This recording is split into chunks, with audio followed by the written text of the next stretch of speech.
বর্তমানের আর্জেন্টিনা দল শুধু একটি ফুটবল দল নয়, এটা এক আবেগ, এক ঐতিহ্য, এক সাম্রাজ্য। মেসি নেই, ডি মারিয়া নেই, যারা একসময় এই দলের প্রাণ ছিলেন, যারা আর্জেন্টিনার নামকে বিশ্বের প্রতিটি কোণে পৌঁছে দিয়েছেন। তাদের বিদায়ের পর অনেকেই ভেবেছিল হয়তো আর্জেন্টিনার জৌলুস হারিয়ে যাবে, কিন্তু না।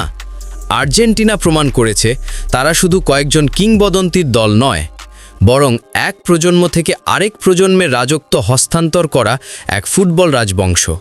এখনকার নতুন প্রজন্ম Julian Alvarez, Enzo Fernandez, Mac Allister, Garnacho, এরা মাঠে এমন পারফরম্যান্স দেখাচ্ছে যে মনে হয় মেসি ডি মারিয়ার ছায়া থেকে বের হয়ে এখন নিজেরাই একজন নতুন যুগের নায়ক।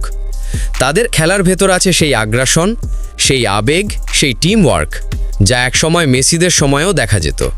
আর এর পেছনে আছে লিওনেল স্ক্যালোনির দূরদর্শী কোচিং, যিনি জানেন কিভাবে পুরনো মহিমা ধরে রেখে নতুন প্রজন্মকে রাজা বানাতে হয়। আজকের আর্জেন্টিনা মানেই শৃঙ্খলা, ঐক্য, আত্মবিশ্বাস আর জয়ের মানসিকতা। তাই বলা যায় ভবিষ্যতেও আর্জেন্টিনা থাকবে ফুটবলের রাজত্বে। হয়তো মেসি মাঠে থাকবেন না, কিন্তু তার উত্তরসূরিরা, এই তরুণরা তার স্বপ্ন বয়ে নিয়ে যাবে মাঠে, প্রতিটি পাশে, প্রতিটি গোলের আনন্দে। আর্জেন্টিনা ছিল রাজা, আর্জেন্টিনা আছে রাজা, আর আর্জেন্টিনা ভবিষ্যতেও থাকবে রাজা। ফুটবলের মুকুট যেন তাদেরই জন্মগত অধিকার।